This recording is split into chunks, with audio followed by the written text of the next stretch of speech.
नमस्कार दोस्तों, आपका स्वागत है आपके अपने YouTube channel rank to MS में। बीएसएनएल ईयू की सीईसी बैठक कल 8 अप्रैल 2025 को ऑनलाइन आयोजित की जाएगी।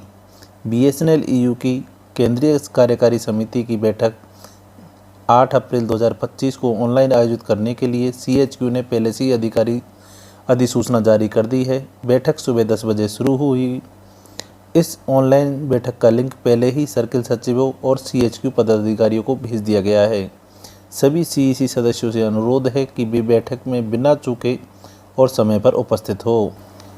वहीं दूसरी तरफ विभिन्न सर्किल यूनियनों को अखिल भारतीय सम्मेलन प्रतिनिधियों और पर्यवेक्षकों का आवंटन सभी सर्किल सचिव कृपया ध्यान दें।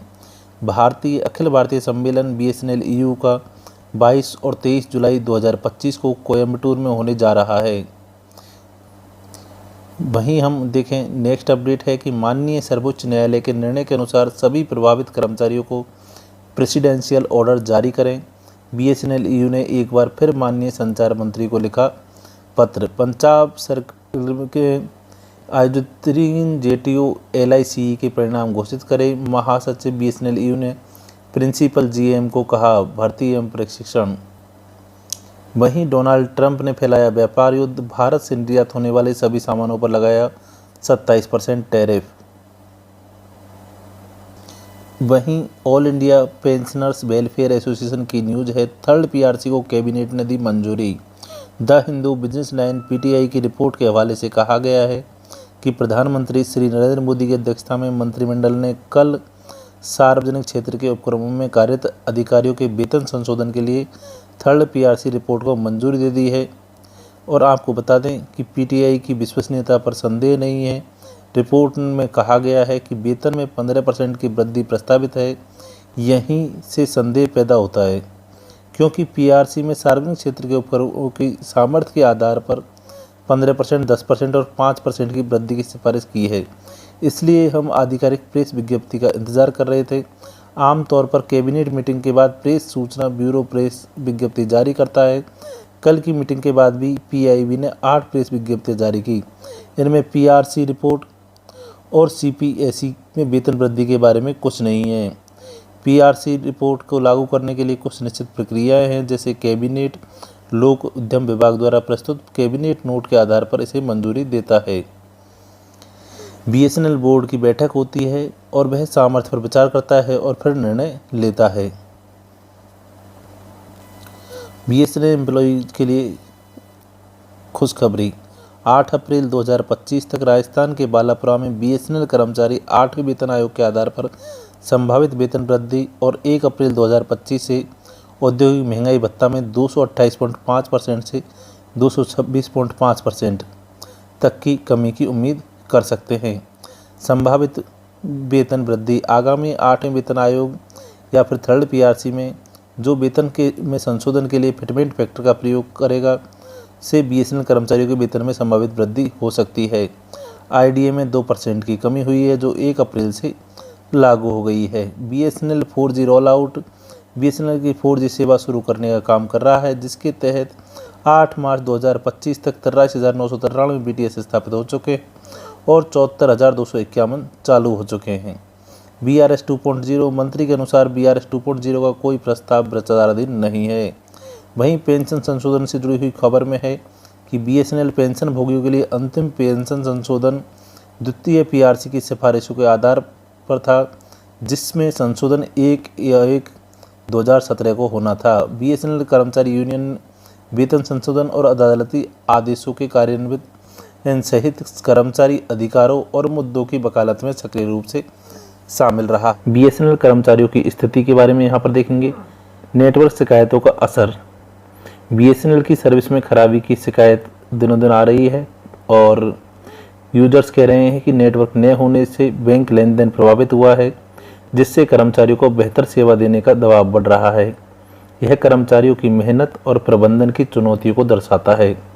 वहीं वित्तीय विवाद भी चल रहा है। सीएजी की रिपोर्ट के हवाले से चर्चा है कि 2014 से 24 तक रिलायंस जियो को इंफ्रास्ट्रक्चर शेयरिंग का बिल नहीं भेजा, जिससे 1757 करोड़ रुपए का नुकसान हुआ है। इससे कर्मचारियों में चिंता बढ़ी है क्योंकि यह कंपनी की वित्तीय स्थिरता और उसके भविष्य पर असर डाल सकता है। वहीं यूनियंस की अपडेट्स को देखें तो बीएसएनएल एम्प्लॉय यूनियन के द्वारा 4G, 5G और वेतन की मांग की गई है, जिसमें बीएसएनएल कर्मचारी यूनियन लंबे समय से 4G, 5G सेवाओं को तेजी से शुरू करने, वेतन संशोधन और कॉन्ट्रैक्टर वर्कर्स के लिए न्यूनतम वेतन एवं ईपीएफ और ईएसआई लाभ की मांग कर रही है। हाल ही में यूनियन ने इन मुद्दों पर प्रबंधन से बातचीत की मांग की है, लेकिन आज की तारीख में कोई खास अपडेट सामने नहीं आया है। वहीं ट्रांसफ़र पॉलिसी पर सुझाव, बीएसएनएल प्रबंधन ने नई ट्रांसफ़र पॉलिसी का ड्राफ्ट तैयार किया है, जिस पर बीएसएनएल ईयू ने अपना जवाब दिया। यूनियन ने मांग की है कि नॉन एग्जीक्यूटिव कर्मचारियों का ट्रांसफर ऑपरेशनल एरिया के बाहर न हो और पति पत्नी को एक ही स्टेशन पर रखने के डीओटी नियम लागू हों। तो डीओटी नियम लागू हों और यह चर्चा अभी चल रही है। वहीं अखिल भारतीय सम्मेलन बीएसएनएल ईयू का अगला सम्मेलन 22 से 23 जुलाई 2025 को कोयम्बटूर में होगा।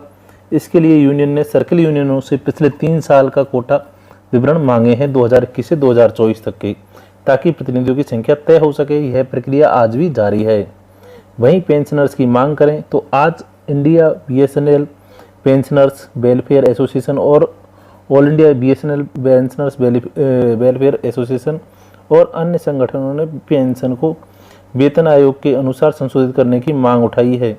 2017 से लंबित इस मुद्दे पर पेंशनर्स और कर्मचारी संगठन सरकार से नाराज हैं। हालांकि आज इस पर कोई नया फैसला नहीं आया है। 5G टेस्टिंग, समाचारों के अनुसार बीएसएनएल ने पुणे, कोयम्बटूर जैसे शहरों में 5G परीक्षण शुरू किया है, जिससे कर्मचारियों में उम्मीद जगी है। कंपनी की स्थिति भी सुधरेगी इससे, लेकिन कर्मचारी यूनियन इसे तेज करने की मांग कर रही है, ताकि ग्राहक निजी कंपनियों की ओर न जाएं। एक्स पर चल रही चर्चाओं और पिछले रुझानों से संकेत मिलता है कि अगर मांगें पूरी न हुई तो यूनियनें जल्द प्रदर्शन शुरू कर सकती हैं। हालांकि आज ऐसा कोई बड़ा प्रदर्शन रिपोर्ट नहीं हुआ है। तो अगर सभी खबरों को एक साथ में समाहित करके देखें तो बीएसएनएल कर्मचारी और उनकी यूनियनें आज कंपनी के वित्तीय नुकसान, नेटवर्क सुधार, कर्मचारी कल्याण, वेतन, पेंशन और ट्रांसफर जैसे मुद्दों से जूझ रहे हैं। बीएसएनएल ईयू सक्रिय रूप से प्रबंधन से बात कर रही है, लेकिन ठोस परिणाम का इंतजार है। कर्मचारियों में 4G, 5G रोल आउट को लेकर आशा है, पर सर्विस की शिकायतें और जियो विवाद ने माहौल तनावपूर्ण बना दिया है। आज की तारीख में यूनियनों की ओर से कोई बड़ा ऐलान या हड़ताल नहीं हुई है, लेकिन चर्चाएं और तैयारियां जारी हैं। बीएसएनएल कर्मचारियों की वेतन भुगतान में देरी की समस्या लंबे समय से रही है। 2019-20 में आर्थिक संकट के कारण कई महीनों तक वेतन रुका रहा। उदाहरण के लिए फरवरी 2020 में कर्मचारियों को 3 महीने से वेतन नहीं मिला था, जिसके कारण असंतोष बढ़ा था। हाल ही की स्थिति ये है कि सरकार के रिवाइवल पैकेज 2019 में 69,000 करोड़ रुपए, 2022 में 1.64 लाख करोड़ रुपए और 2023 में 89,000 करोड़ रुपए के बाद में वेतन भुगतान में सुधार हुआ है। दिसंबर 2024 तक बीएसएनएल ने नियमित वेतन सुनिश्चित करने की कोशिश की है। हालांकि कुछ कर्मचारी अभी भी समय पर वार्षिक वेतन वृद्धि और पेंशन लाभ की मांग कर रहे हैं। हाल ही की ताज़ा अपडेट में बीएसएनएल एम्प्लॉय यूनियन ने बीएसएनएल ईयू ने हाल ही में वेतन संशोधन समिति की बैठक में देरी पर नाराजगी जताई। मार्च 2025 में महासचिव पी अभिमन्यु ने प्रबंधन से तत्काल बैठक की मांग की। प्रबंधन ने अगले सप्ताह बैठक का आश्वासन दिया। वहीं बीआरएस योजना, वॉलंटरी रिटायरमेंट स्कीम 2019 में पहली जो बीआरएस आई थी वो 2019 में आई थी। बीएसएनएल और बीआरएमटीएनएल ने के लिए 69,000 करोड़ रुपए का पैकेज मंजूर हुआ, जिसमें बीआरएस शामिल था। लगभग 93,000 कर्मचारियों ने इसे चुना, जिसकी लागत 17,500 करोड़ रुपए थी। इसका मकसद वेतन खर्च को कम करना था, जो उस कंपनी के राजस्व का 60 से 70% था। दूसरी बीआरएस स्कीम प्रस्तावित है 2025 में। दिसंबर 2024 में खबर आई कि बीएसएनएल दूसरी बीआरएस योजना लाने की तैयारी में है। कंपनी अपने 35% कर्मचारियों 18,000 से 19,000 को बीआरएस देने की योजना बना रही है, जिसके लिए 15,000 करोड़ रुपए की मांग वित्त मंत्रालय से की गई। इसका उद्देश्य वेतन खर्च को 7500 करोड़ से घटा करके 5,000 करोड़ रुपए करना है।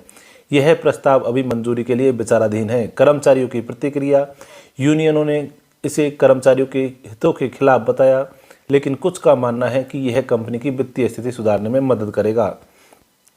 वहीं प्राइवेटाइजेशन, निजीकरण की बात करें तो वर्तमान स्थिति में सरकार ने अभी तक बीएसएनएल के पूर्ण निजीकरण की योजना को खारिज किया है। टेलीकॉम मंत्री ज्योतिरादित्य सिंधिया और अश्विनी वैष्णव ने कहा कि बीएसएनएल एक रणनीतिक संपत्ति है और इसे सरकारी नियंत्रण में रखा जाएगा। विलय की चर्चा 2019 में बीएसएनएल और एमटीएनएल के विलय की बात चली थी, लेकिन उस समय यह योजना आगे नहीं बढ़ी। 2025 तक निजीकरण के बजाय सरकार स्वदेशी 4G और 5G तकनीक के साथ बीएसएनएल को मजबूत करने पर ध्यान दे रही है। ताज़ा अपडेट में अप्रैल 2025 तक निजीकरण की कोई ठोस योजना नहीं बनी है, लेकिन सरकार निजी क्षेत्र से सीएमडी नियुक्त करने पर विचार कर रही है। मार्च 2025 में पीईएसबी ने सीएमडी पद के लिए चयन प्रक्रिया शुरू की, पर कोई नियुक्ति नहीं हुई। वहीं 4G और 5G रोल आउट में 4G की प्रगति। बीएसएनएल ने 4G सेवाओं में देरी का सामना किया, लेकिन 2024 के अंत तक दिल्ली, मुंबई, कोलकाता, चेन्नई और कई राजधानियों में 4G शुरू हो चुका है। कंपनी का लक्ष्य जून 2025 तक देश भर में 1 लाख 4G टावर चालू करना है। 5G योजना। बीएसएनएल ने अप्रैल 2025 में जयपुर, लखनऊ, चंडीगढ़ और भोपाल जैसे शहरों में 5G टेस्टिंग शुरू की। जून 2025 तक 5G लॉन्च की योजना है, जो टीसीएस और तेजस नेटवर्क के साथ स्वदेशी तकनीक पर आधारित होगी। ताज़ा अपडेट में टीसीएस ने दिसंबर 2024 में देरी की खबरों को खारिज करते हुए कहा कि 4G मई 2025 और 5G जून 2025 तक रोल आउट हो जाएगा। बीएसएनएल ने अप्रैल 2025 को कस्टमर सर्विस मंथ घोषित किया, जिससे नेटवर्क क्वालिटी सुधार पर जोर है। वहीं यूनियंस की मांग देखें तो प्रमुख मांगें बीएसएनएल ईयू और अन्य यूनियनों ने वेतन संशोधन, 7वां वेतन आयोग लागू करने यानी 3rd पीआरसी लागू करने, पेंशन लाभ, प्रेसिडेंशियल ऑर्डर जारी करने की मांग की है। साथ ही सुप्रीम कोर्ट के 26 जुलाई 2023 के फैसले के बावजूद डीओटी ने इसे केवल मुकदमा दायर करने वालों तक सीमित रखा, जिसे यूनियन सभी कर्मचारियों के लिए लागू करना चाहती है। ताज़ा कदम यह है कि 6 सितंबर 2024 को सुप्रीम कोर्ट ने सेवानिवृत्ति के बाद काल्पनिक वेतन वृद्धि का फैसला सुनाया, जिसे डीओटी ने शर्तों के साथ लागू किया। बीएसएनएल ईयू ने मार्च 2025 में संचार मंत्री को पत्र लिख करके इसे सभी प्रभावित कर्मचारियों पर लागू करने की मांग दोहराई है। वहीं हड़ताल और स्ट्राइक्स की बात करें तो पिछली हड़तालें 2017 में 3rd पीआरसी के लिए, 2018 में 4 सूत्री मांगों के लिए, 2019 में बीआरएस के खिलाफ हड़तालें हुई। नवंबर 2019 में देशव्यापी भूख हड़ताल भी देखी गई। हाल ही की स्थिति में 2025 में अभी तक कोई बड़ी हड़ताल नहीं हुई, लेकिन यूनियनों ने वेतन संशोधन में देरी पर आंदोलन की चेतावनी दी है। ताज़ा अपडेट में अप्रैल 2025 तक कोई हड़ताल की खबर नहीं है, लेकिन पश्चिमी बंगाल सर्किल में ट्रांसफ़र पॉलिसी के उल्लंघन पर बीएसएनएल ईयू ने प्रबंधन से हस्तक्षेप की मांग की। वहीं गवर्नमेंट पॉलिसीज़ की और सरकार की नीतियों की बात करें तो रिवाइवल पैकेज 2019, 2022 और 2023 में दिए गए पैकेजों का लक्ष्य बीएसएनएल को 4G और 5G में सक्षम बनाना और वित्तीय बोझ को कम करना था। 2022 का 1.64 यानी 1.64 लाख करोड़ रुपए का पैकेज 4G तेज करने के लिए था। कर्मचारियों की नीति। उस समय टेलीकॉम मंत्री अश्विनी वैष्णव ने 2022 में 62,000 कर्मचारियों को काम करें या घर जाए की चेतावनी दी थी। सरकार अब प्रदर्शन पर जोर दे रही है। ताज़ा अपडेट में बजट 2024 में पेंशन लाभ के लिए 17,510 करोड़ रुपए आवंटित किए गए। अप्रैल 2025 तक सरकार का फोकस स्वदेशी तकनीक और नेटवर्क विस्तार पर है। निष्कर्ष यह है कि बीएसएनएल कर्मचारियों के लिए 2025 एक महत्वपूर्ण वर्ष है। वेतन भुगतान में सुधार हुआ है, लेकिन संशोधन और पेंशन जैसे मुद्दे बाकी हैं। दूसरी बीआरएस योजना 4G और 5G रोल आउट से कंपनी की स्थिति मजबूत होने की उम्मीद है, पर यूनियन कर्मचारी हितों की रक्षा के लिए सक्रिय है। सरकार निजीकरण के बजाय बीएसएनएल को रणनीति रूप से मजबूत करने पर केंद्रित है। यह जानकारी 6 अप्रैल 2025 की स्थिति को दर्शाती है। बीएसएनएल ने अपने 4G नेटवर्क को तेज़ी से बढ़ाने का काम शुरू किया है। एक्स पर बीएसएनएल कॉरपोरेट ने 28 मार्च को पोस्ट किया था कि उत्तर प्रदेश के सोनभद्र जिले के जुगेल गांव में पहली बार 4G टावर लगाया गया है। इससे ग्रामीण इलाकों में इंटरनेट कनेक्टिविटी बेहतर होगी। इस पोस्ट को काफ़ी सारे लाइक्स और शेयर भी मिले हैं। वहीं बता दें कि 22 मार्च 2025 को बीएसएनएल ने बताया था कि मई जून 2025 तक बीएसएनएल के 1 लाख 4G साइट्स चालू हो जाएंगी और जून में 5G में बदलाव शुरू होगा। इस खबर को भी टेक प्रेमियों ने खूब सराहा। वहीं दूर दराज के इलाके में कनेक्टिविटी से जुड़ी हुई चर्चा के बारे में आपको बता दें कि एक पोस्ट जिसमें टेकुला गुडेम गांव में पहला बीएसएनएल टावर लगाने की बात कही गई, जहां इस टावर को सीआरपीएफ बेस पर स्थापित किया गया। इसे शुरू करने के लिए अधिकारी 600 किलोमीटर से ज़्यादा की यात्रा करके वहां पहुंचे। इस पोस्ट को भी लोगों ने खूब पसंद किया। वहीं प्रॉफिट की राह पर अब BSNL जाने को तैयार है, जिसकी वजह से आपकी सैलरी तो टाइम पर आएगी, साथ ही आपको बहुत सारे फ़ायदे भी उससे मिलेंगे। केंद्रीय संचार मंत्री सिंधिया ने कहा कि BSNL मुनाफे और ग्राहक संतुष्टि की राह पर है। इस खबर को ET टेलीकॉम के हवाले से शेयर किया, जिसे BSNL की वापसी को स्वदेशी गर्व बता करके कमेंट्स आने लगे। वहीं BSNL यूनियनों की नाराज़गी जारी है, जिसका कारण है कि सोशल मीडिया पर उन्होंने अपनी चिंताएं जाहिर की हैं।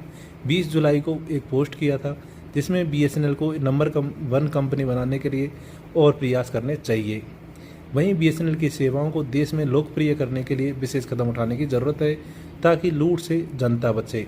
हालांकि आपको बता दें कि जिस तरह से इस पोस्ट को यूनियन समर्थकों ने खूब शेयर किया, वहीं पर BSNL के द्वारा हाल ही में यूनियनों ने BSNL के दूसरे BRS का विरोध किया। इसे कर्मचारियों के लिए एक अन्याय करार दिया। इस खबर को X पर भी चर्चा मिली, जहां लोग सरकार और प्रबंधन की आलोचना कर रहे हैं। वहीं पॉजिटिव कमेंट्स में आपको बता दें कि BSNL का 4G आ रहा है और जियो और एयरटेल को टक्कर मिलेगी। वहीं स्वदेशी BSNL को सपोर्ट करना चाहिए, ये हमारा गर्व है। गाँवों तक नेटवर्क पहुँचाना भी बड़ी बात है। BSNL जिंदाबाद। वहीं अगर हम नेगेटिव कमेंट्स की बात करें तो BSNL के ऊपर अब आरोप लगाया जा रहा है कि BSNL के कर्मचारियों की लापरवाही की वजह से BSNL के जो इंफ्रास्ट्रक्चर जियो को दिया हुआ था, उसके बदले में जो रेवेन्यू जनरेट होना था, जो किराया वसूल करना था, वो उनके द्वारा नहीं किया गया, जिसकी वजह से BSNL को न केवल ब्याज का जबकि उस पैसे का भी नुकसान हुआ है। और हालांकि अभी तक भी उसके भुगतान की कोई पक्की खबर नहीं आई है। वहीं नेटवर्क सुधारो, सिर्फ प्रोफाइल पिक्चर मत बदलो। वहीं यूनियनों की बात सही है, सरकार BSNL को बर्बाद कर रही है। 5G की बातें अच्छी है, लेकिन पहले कनेक्शन की क्वालिटी ठीक करो। तो ये तो थी BSNL से जुड़ी हुई लेटेस्ट अपडेट्स। अब हम चर्चा करते हैं BRS salary, third PRC, pay revision, pension से जुड़ी हुई नवीनतम स्थितियों की। जहां BSNL ने 2019 में पहली BRS योजना शुरू की थी, जिसमें लगभग 80,000 कर्मचारियों ने हिस्सा लिया था। उसके बाद दूसरी योजना में चर्चा दिसंबर 2024 से शुरू हुई, जिसमें 35% कर्मचारियों की छंटनी की बात की गई। हालांकि मार्च 2025 में सरकार ने स्पष्ट किया कि अभी BRS 2.0 पर कोई प्रस्ताव विचाराधीन नहीं है। इसके बजाय कर्मचारियों के लिए पदोन्नति और वेतन संशोधन की मांग की। वहीं वेतन और सैलरी से जुड़ी हुई खबरों में आपको बता दें कि कर्मचारियों का वेतन संशोधन जो 1 जनवरी 2017 से लंबित है, थर्ड PRC के तहत वेतन बढ़ोतरी की उम्मीद थी, लेकिन कंपनी के घाटे के कारण इसे लागू नहीं किया गया। यूनियनों का कहना है कि लागत बढ़ने और रुपयों की कीमत घटने के बावजूद वेतन में कोई बदलाव नहीं हुआ। BMS और अन्य संगठनों ने सरकार से थर्ड PRC लागू करने की मांग की है, ताकि कर्मचारियों को उनकी मेहनत का उचित इनाम मिले। थर्ड PRC से संबंधित न्यूज़ में हम चर्चा करते हैं तो थर्ड PRC के तहत कर्मचारी के लिए लंबी वेतन संरचना प्रस्तावित की गई थी, लेकिन गैर कार्यकारी कर्मचारियों नॉन एग्जीक्यूटिव्स के लिए इसे लागू करने में देरी हो रही है। BSNL प्रबंधन का कहना है कि पेंशन योगदान की लागत कम करने के लिए यह कदम जरूरी है। हालांकि कर्मचारी संगठनों का मानना है कि यह अन्यायपूर्ण है और इसे जल्द लागू करना चाहिए। वहीं वेज रिवीजन से रिलेटेड लेटेस्ट अपडेट में है कि गैर कार्यकारी कर्मचारियों के लिए वेतन संशोधन पर चर्चा मार्च 2024 में संयुक्त समिति में हुई थी। यूनियनों ने मांग की थी कि पुरानी कमेटी के सुझावों को माना जाए, लेकिन अभी तक कोई ठोस फैसला नहीं हुआ है। हर साल औसतन 1500 गैर कार्यकारी कर्मचारी रिटायर हो रहे हैं और वेतन संशोधन न होने से उनकी पेंशन पर भी असर पड़ रहा है। BSNL पेंशनर्स के लिए पेंशन से जुड़ी हुई न्यूज़ में आपको बता दें कि BSNL और MTNL के कुछ पेंशन भोगियों के लिए अच्छी खबर है। दिसंबर 2024 में सरकार ने ग्रेच्युइटी की अधिकतम सीमा को 20 लाख से बढ़ा करके 25 लाख रुपए कर दिया है, जो 1 जनवरी 2024 से लागू है। यह उन कर्मचारियों पर लागू होता है जिन्होंने संयुक्त सेवा के तहत पेंशन चुनी, जिनकी पेंशन CCS पेंशन रूल 2021 के नियम 37 के तहत आती है। हालांकि कई पेंशन भोगी 2017 से पेंशन संशोधन की मांग कर रहे हैं। मधुबनी में 50 से अधिक कर्मचारियों को अभी तक पेंशन या ग्रेच्युइटी नहीं मिली है। All India BSNL pensioners welfare association ने भी चिकित्सा सुविधाओं में देरी और पेंशन संशोधन के लिए प्रदर्शन किया। अभी नवीनतम स्थिति में आपको बता दें कि 5 अप्रैल 2025 तक BRS 2.0 पर कोई अंतिम फैसला नहीं हुआ है। थर्ड PRC व वेतन संशोधन भी अभी भी लंबित है। कर्मचारी और पेंशनभोगी सरकार से जल्द कदम उठाने की उम्मीद कर रहे हैं। BSNL के 4G नेटवर्क के विस्तार 83,629 साइट्स में से 74,123 चालू हैं से कंपनी की स्थिति में सुधार की उम्मीद है, जिससे भविष्य में ये मांगें पूरी हो सकती है।